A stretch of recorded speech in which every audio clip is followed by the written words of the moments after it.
আসসালামু আলাইকুম রহমতুল্লাহি ওবরকাতুহ। সম্মানিত দর্শক, রাষ্ট্র ক্ষমতায় ডক্টর মোহাম্মদ ইউনূস এই মুহূর্তে কি করছেন? তার হাতে আমাদের রাষ্ট্র কতটা নিরাপদ, অথবা এই রাষ্ট্রের জনগণ দ্বারা, রাষ্ট্রের মেশিনারি দ্বারা তিনি কতটা নিরাপদ, এই বিষয়গুলো আলোচনা করার সময় এসেছে। এর কারণ হলো, ডক্টর মোহাম্মদ ইউনূসকে নিয়ে আমাদের সুদীর্ঘকালের একটা স্বপ্ন ছিল। তিনি যে সময়টিতে নোবেল পুরস্কার পেলেন, তখন থেকে তাকে নিয়ে আমাদের আশা এবং আকাঙ্ক্ষা একেবারে হিমালয়ের চূড়া ছাড়িয়ে গেল। আমরা ভাবতে আরম্ভ করলাম, যা কিছু কল্যাণকর সবই ডক্টর মোহাম্মদ ইউনূসকে দ্বারা করা সম্ভব। আমরা আরও ভাবতে শুরু করলাম যে ইউনূস সাহেবের মতো যদি একজন মানুষ রাষ্ট্র ক্ষমতায় বসতেন, এ জাতির নেতৃত্ব দিতেন, তাহলে আমাদের যে দুর্ভাগা জাতি, হাজার বছর ধরে আমরা যে অনিশ্চয়তার পথে হাঁটছি, যে ভুল এবং ভ্রান্তির কবলে পড়ে, ঘূর্ণি পাকে পড়ে আমরা শুধু বারবার এই বটমলেস বাস্কেটে পরিণত হচ্ছি। আমাদের দেশে যে রাজনৈতিক নেতৃবৃন্দ, তাদের সম্পর্কে আমাদের অনেক অভিযোগ। এদের না আছে শিক্ষা, না আছে দীক্ষা, না আছে সততা, না আছে উদ্ভাবনী ক্ষমতা, আরও কত কী। সেখানে যদি ডক্টর মোহাম্মদ ইউনূস আসেন, আমাদের এই দেশটি জান্নাতে পরিণত হবে এবং আমরা বিশ্বের বুকে মাথা উঁচু করে দাঁড়াতে পারব। ডক্টর মোহাম্মদ ইউনূস যখন পশ্চিমা দুনিয়াতে যান এবং সেই ছবিগুলো তিনি যখন প্রচার করেন বা পশ্চিমা মিডিয়াগুলো যখন প্রচার করে, তখন আমাদের গর্বের কোনো অন্ত অতীতে থাকেনি, এখনও নেই। আমরা মনে করেছি যে বিশ্ব মানচিত্রে বাংলাদেশের যে মর্যাদা, সেই মর্যাদার আসনটি একমাত্র ডক্টর মোহাম্মদ ইউনূসের মতো বিশ্বমানের একজন ব্যক্তিত্ব দ্বারাই সম্ভব। সময়ের পরিক্রমায় ঠিক সেই সুযোগটি আমরা পেয়েছি এবং ডক্টর মোহাম্মদ ইউনূস সাহেবও সেই সুযোগটি পেয়েছেন। তিনি এখন পরিণত বয়সে আছেন, তার বয়স ৮৬ বছর। তো ৮৬ বছর বয়স অনেকের জন্য সমস্যা হলেও ডক্টর মোহাম্মদ ইউনূসের জন্য কোনো সমস্যা নয়। তিনি যথেষ্ট প্রাণোচ্ছল, যথেষ্ট অ্যাক্টিভ এবং তার চিন্তা চেতনা, কথাবার্তার মধ্যে কোনো বৈসাদৃশ্য নেই, বার্ধক্যজনিত কোনো বৈসাদৃশ্য আমরা দেখছি না। যেমন এখন সারা দুনিয়াতে একটা ট্রেন্ড হয়ে পড়েছে, বয়স্ক মানুষ, ৭০ ঊর্ধ্ব মানুষ রাষ্ট্র ক্ষমতায় যাচ্ছেন এবং তারা ভালো করছেন। Narendra Modi, mister Joe Biden, এমনকি যে আনোয়ার ইব্রাহিম, এরা সবাই ৮০ বছর ছুঁই ছুঁই করছে তাদের বয়স। তো সেই দিক থেকে ডক্টর মোহাম্মদ ইউনূস, তার যে বয়স, এটিকে কোনো অবস্থাতেই নেতিবাচক অর্থে বলা যায় না। তো এখন সেই বয়সে তার সারা জীবনের অভিজ্ঞতা নিয়ে, সারা জীবনের নেম ফেম, সুনাম সুখ্যাতি নিয়ে এবং অবিস্মরণীয় জনসমর্থন নিয়ে তিনি রাষ্ট্র ক্ষমতায় বসেছেন। এবং এই মুহূর্তে তিনি যে সুযোগটি পেয়েছেন, সেটি বঙ্গবন্ধুর জীবনে সেই সুযোগটি হয়েছিল কি না আমি বলতে পারবো না। ওই সময়টিতে যারা বঙ্গবন্ধুর সমর্থক ছিলেন তারা বলতে পারবেন। কিন্তু এখন বাস্তবতা হলো যে ডক্টর মোহাম্মদ ইউনূসের পেছনে ঠিক আগস্ট মাসের পুরোটা সময় সারা বাংলাদেশের আপামর জনসাধারণ, এমনকি যারা আওয়ামী লীগ করতেন, তাদের একটা বিরাট আশা ছিল, আকাঙ্ক্ষা ছিল।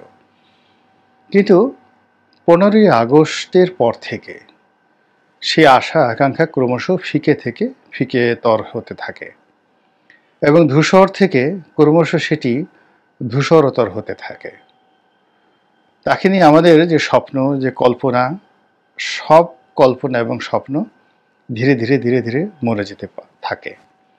এর কারণ হলো, আমরা তার যে মুভমেন্ট, তার যে চলাফেরা, এই চলাফেরার মধ্যে রাষ্ট্র পরিচালনা করার যে নায়কোচিত মনোভাব, ঠিক সেই হিন্দি সিনেমাতে একটা সিনেমা রয়েছে নায়ক, অনিল কাপুরের সেই বিখ্যাত সিনেমা নায়ক, অথবা বাংলা সিনেমাতে ফাটা কেষ্ট, ঠিক এইরকম একটা ক্যারিশম্যাটিক দ্রুততা একজন রাষ্ট্রনায়কের বা সরকার প্রধানের চরিত্রে থাকা দরকার। সেটি সবাই ডক্টর মোহাম্মদ ইউনূসের কাছ থেকে আশা করেন, কিন্তু তিনি সেই জিনিসটি করতে পারেননি। তিনি যেভাবে আমেরিকাতে গিয়ে বিল ক্লিন্টনের সঙ্গে প্রাণবন্ততা দেখাতে পারেন, যেভাবে জো বাইডেনের সঙ্গে ছবিতে পোজ দিতে পারেন, যেভাবে জাতিসংঘে গিয়ে ভাষণ দিতে পারেন, কিংবা ঢাকা এয়ারপোর্টে ছুটে গিয়ে যেভাবে আনোয়ার ইব্রাহিম সাহেব মানে মালয়েশিয়ার প্রধানমন্ত্রী তাকে অভ্যর্থনা জানাতে পারেন, তার সঙ্গে প্রাণবন্ত তিনি সময় কাটাতে পারেন, এবং তার চেহারার মধ্যে যেভাবে উজ্জ্বলতা ফুটে ওঠে, যে স্মার্টনেস আমরা দেখতে পাই, কেন একই ধরনের স্মার্টনেস আমরা মির্জা ফখরুলের সঙ্গে বৈঠক করার সময় দেখি না? একই রকমের স্মার্টনেস আমরা কেন জামাতের আমিরের সঙ্গে বৈঠকে আমরা দেখতে পাই না? কিংবা তিনি যখন তার উপদেষ্টা মণ্ডলীদের সঙ্গে বৈঠকে বসেন, কেন তার মধ্যে প্রাণবন্ততা থাকে না? কেন তিনি হাসি খুশি থাকেন না? কেন তার কণ্ঠে লালিত্য থাকে না, দৃঢ়তা থাকে না? এই বিষয়গুলো আমাদেরকে ভাবিয়ে তুলেছে।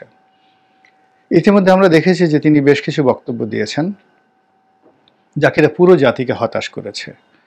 তিনি বঙ্গবন্ধু নিয়ে, ৩২ নম্বর নিয়ে, মুক্তিযুদ্ধ নিয়ে যে সকল কথা বলেছেন, শেখ হাসিনাকে আনা, বিচার করা, এগুলো নিয়ে যে কথাগুলো বলেছেন, কোনো কথাই রাজনৈতিক হয়নি, আশা জাগা নিয়ে হয়নি, বরং যথেষ্ট বিতর্ক তৈরি করেছে। বিশেষ করে ভয় যাবে আমেরিকার সঙ্গে তার যে সাক্ষাৎকারটি, এটি একেবারে রীতিমতো ফ্লপ করেছে। তিনি সাংবাদিকদের সঙ্গে রেগে গিয়েছিলেন, কাউন্টার প্রশ্ন করেছেন, তার চোখ মুখ সব এলোমেলো হয়ে গিয়েছিল, এবং তার ক্রোধ এবং বিরক্তি তিনি কোনো অবস্থাতেই লুকিয়ে রাখতে পারেননি। যারা বিশ্বনায়ক হন রাজনীতির অঙ্গনে, তারা অনেক সময় এরকম বিরূপ পরিস্থিতিতে পড়েন। নেলসন ম্যান্ডেলা যখন দক্ষিণ আফ্রিকা থেকে আমেরিকাতে এলেন, তখন আমেরিকার সাংবাদিকরা তাকে জিজ্ঞাসা করেছিলেন যে সারা দুনিয়া যাদেরকে সন্ত্রাসী মনে করে, যেমন ধরুন কিউবা, যেমন ধরুন ইয়াসির আরাফাত, যেমন ধরুন ইসলামীর অন্য সংগঠনগুলো, লিবিয়ার গাদ্দাফি, এদের সঙ্গে কেন তার এত বন্ধুত্ব? এবং এটার তিনি এত চমৎকার একটা উত্তর দিয়েছেন যেটি বিশ্ব রাজনীতির ইতিহাসে একটা মাইলস্টোন হয়ে থাকবে। চমৎকার, অসাধারণ একটি বক্তব্য দিয়েছিলেন। তিনি বলেছিলেন যে পশ্চিমাদের একটা প্রধান সমস্যা, তারা সবসময় মনে করে যে তাদের বন্ধু আপনার বন্ধু হওয়া উচিত এবং তাদের শত্রু আপনার শত্রু হওয়া উচিত। কিন্তু দক্ষিণ আফ্রিকা বা আমরা এটা মনে করি না। আমরা মনে করি আমাদের সঙ্গে যারা বন্ধুর মতো আচরণ করেছে কেবল তারাই আমাদের বন্ধু, এবং যারা আমাদের সঙ্গে শত্রুর মতো আচরণ করেছে তারাই আমাদের শত্রু। আমাদের যখন খুব বিপদ ছিল তখন গাদ্দাফি আমাদেরকে সাহায্য করেছে, ফিদেল ক্যাস্ট্রো আমাদেরকে সহযোগিতা করেছে, আমরা কেন তার প্রতি অকৃতজ্ঞ হব? তো এরকম অসাধারণ তার যে বাগ্মিতা, প্রত্যুৎপন্ন মতিত্ব, পুরো যাকার যিনি নিউজ প্রেজেন্টার ছিলেন তাকে ভ্যাবাচাকা খাইয়ে দিয়েছে। একইভাবে মোহাম্মদ আলী কেলে, তারও অসাধারণ কতগুলো টেলিভিশন সাক্ষাৎকার রয়েছে। তো সেই দিক থেকে এই যাবৎকালে উনি যে কয়টি সাক্ষাৎকার দিয়েছেন, সেটি এপির সঙ্গে দিয়েছেন, ভয়েস অফ আমেরিকার সঙ্গে দিয়েছেন, নিউ ইয়র্ক টাইমসের সঙ্গে দিয়েছেন, প্রায় সব যে সাক্ষাৎকার অরাজনৈতিক, এবং তার কোনো বক্তব্য মানুষের মনে আশা জাগায়নি, বরং উল্টো অনেক অনেক বিতর্ক তৈরি করেছে। তো উনি তো বিশ্ব মিডিয়াকে মোকাবেলা করা মানুষ।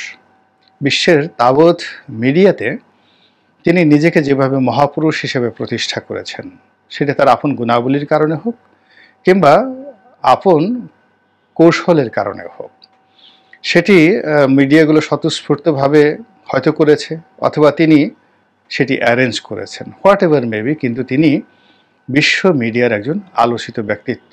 মিডিয়াতে কি করে কথা বলতে হয়, কিভাবে মিডিয়া ম্যানেজ করতে হয়, কিভাবে অডিয়েন্সকে নিজের পক্ষে রাখতে হয়, এটি সম্ভবত ডক্টর মোহাম্মদ ইউনূসের চাইতে এই মুহূর্তে বাংলাদেশের দ্বিতীয় কোনো ব্যক্তি নেই যে বড়াই করে বলতে পারে আমি ডক্টর ইউনূসের চাইতে ভালো জানি।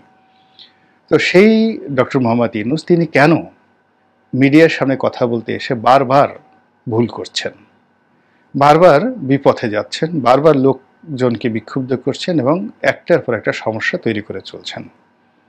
অবস্থা দৃষ্টি মনে হচ্ছে তিনি হতাশ।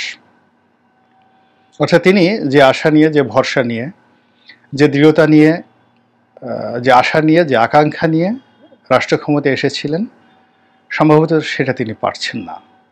এই কারণে তিনি হতাশ হয়ে পড়েছেন, অথবা তিনি এই কর্মের মধ্যে তার কোনো ভবিষ্যৎ দেখতে পাচ্ছেন না, অথবা তিনি নিজেকে, তার যে বর্তমান অবস্থান, সেই অবস্থানে তিনি নিজেকে নিরাপদ মনে করছেন না। এবং এই অবস্থায় যখন মানুষ পড়ে, সে যত বড় জ্ঞানী হোক, গুণী হোক, সে হাল ছেড়ে দেয়।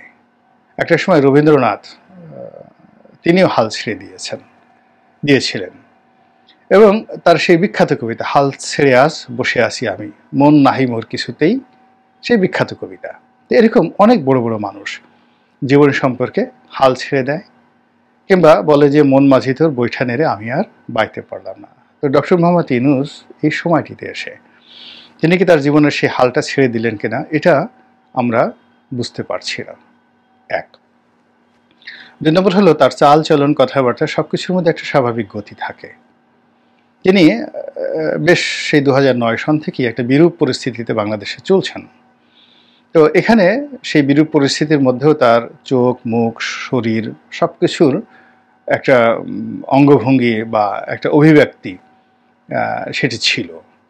তিনি একদিকে আদালতে হাজির হয়েছেন, অন্যদিকে আবার বিদেশে গিয়ে অলিম্পিকের মশাল হাতে দৌড় দিয়েছেন। তিনি এখানে শেখ হাসিনার দ্বারা নির্যাতিত হয়েছেন, আবার অপরদিকে তিনি ফ্রান্সে গিয়ে সঙ্গে সঙ্গে তিনি সেই কি করে অলিম্পিক হবে, সেই অলিম্পিকের মূল থিম, তার যে সোশ্যাল বিজনেস, সেই সোশ্যাল বিজনেসটিকে অলিম্পিকের যে থিমের মধ্যে তিনি ঢুকিয়ে দিয়েছেন অত্যন্ত সুকৌশলে। তো এরকম একজন ব্যক্তি, যিনি কিনা বিশ্বের রাজা বাদশাদেরকে ডান হাতে বাম হাতে নিয়ে তিনি খেলেছেন, চলেছেন, তারপরে জীবন পরিচালনা করেছেন, বন্ধুত্ব করেছেন, সবই করেছেন। হোয়াইট হাউস থেকে এলিসি প্রাসাদ, এলিসি প্রাসাদ থেকে বাকিংহাম প্যালেস থেকে সৌদি আরবের রাজদরবার, কোথায় না গিয়েছেন তিনি, সর্বত্র তার অবাধ বিচরণ। তো সব ক্ষেত্রে আমরা দেখেছি যে স্থান কাল পাত্রভেদে তিনি তার অভিব্যক্তি পরিবর্তন করেননি। তিনি তার একটা সহজাত যে চরিত্র, সেটিকে তিনি বজায় রেখেছেন। তার সেই বয়স নিয়ে, 86 বছর বয়স নিয়ে তিনি যখন লিফট ছাড়া সেই শ্রম আদালতের 6 তলা বেয়ে তিনি উপরে উঠেছেন, এবং সাংবাদিকদের সামনে যখন তিনি বক্তব্য দিয়েছেন, তাকে কখনো হতাশ মনে হয়নি। তার চোখ তখন গোল গোল হয়ে যায়নি, তার গাল তখন ঝুলে যায়নি, তার ক্রোধ তখন উপচে পড়েনি। তিনি তার স্বাভাবিকতা বজায় রেখেছেন। কিন্তু একই হলো ডক্টর মোহাম্মদ ইউনূসের। এখন তিনি যে কথা বলছেন, সে কথা বলতে গিয়ে কেন হেরিয়ে ফেলছেন? কথা বলতে গেলে মাঝে মাঝে রাগে তার চোখ গোল গোল হয়ে যাচ্ছে, তার ভ্রু কুঁচকে যাচ্ছে, তার যে চোয়াল, সে চোয়াল মাঝে মধ্যে শক্ত হয়ে যাচ্ছে, প্রচণ্ড শক্ত হয়ে যাচ্ছে। তিনি বিরক্ত হচ্ছেন, এবং তিনি তার যে বডি ল্যাঙ্গুয়েজ, সেই বডি ল্যাঙ্গুয়েজটি তিনি স্বাভাবিক রাখতে পারছেন না, তার মতো রাখতে পারছেন না। এটি তার জন্য যেভাবে বিপজ্জনক, আমাদের জন্য আরও অনেক অনেক বিপজ্জনক।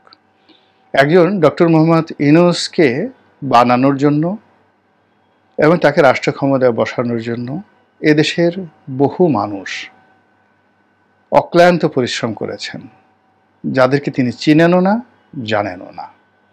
বহু মানুষ তার জন্য দোয়া করেছেন, বহু মানুষ তার সফলতা কামনা করেছেন, বহু মানুষ তার জন্য নিগৃহীত হয়েছেন শাসক গোষ্ঠী দ্বারা, বহু মানুষ তার জন্য জেলে গিয়েছেন, বহু মানুষ তার জন্য সর্বস্ব হারিয়েছেন।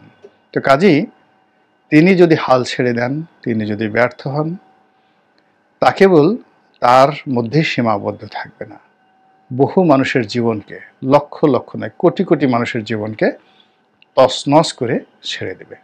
অনুরোধ, মেডিটেশন করুন, মেডিটেশন করুন, যোগ ব্যায়াম করুন, ধ্যানে বসুন, নামাজ কালাম বেশি করে পড়ুন, কোরআন শরীফ পড়ুন, নিজের সিদ্ধান্তের উপর স্থির থাকুন, এবং প্রতিদিন ঘটা করে, একদম অনুষ্ঠান করে 1 থেকে 2 ঘন্টা একা থাকুন, তন্হা, কোনো রকম কাজ করবেন না, একা থাকুন এবং স্বাধীন মতো চিন্তা করুন।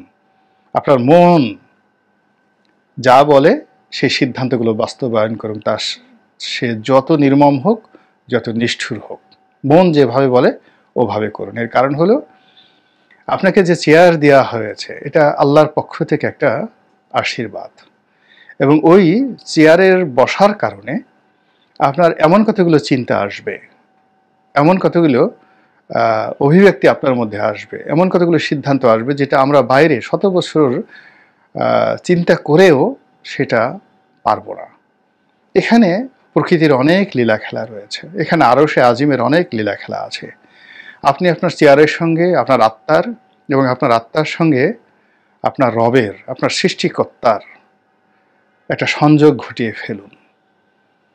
একা হয়ে যান, কিছু সময় ধ্যান করুন, তারপরে সিদ্ধান্ত নিন। সেই সিদ্ধান্ত যদি এমন হয় অর্ধেক 50-50, এমন আছে আপনি মরে যেতে পারেন, আমরা মরে যেতে পারি, কিন্তু আপনার কাছে মনে হচ্ছে মানে জিতলে গাজী মরলের শহীদ, এরকম একটা কিছু হবে। ওইরকম কঠিন সিদ্ধান্ত নিন, দেখবেন সব কিছু ইনশাল্লাহ স্বাভাবিক হয়ে গেছে। মহান আল্লাহ আপনার প্রতি রহমত বর্ষণ করুন, বরকত দান করুন আপনার কর্মে, এবং আপনি সফল হন, এই দোয়া করছি। আসসালামু আলাইকুম ওয়া রাহমাতুল্লাহি ওয়া বারাকাতুহু।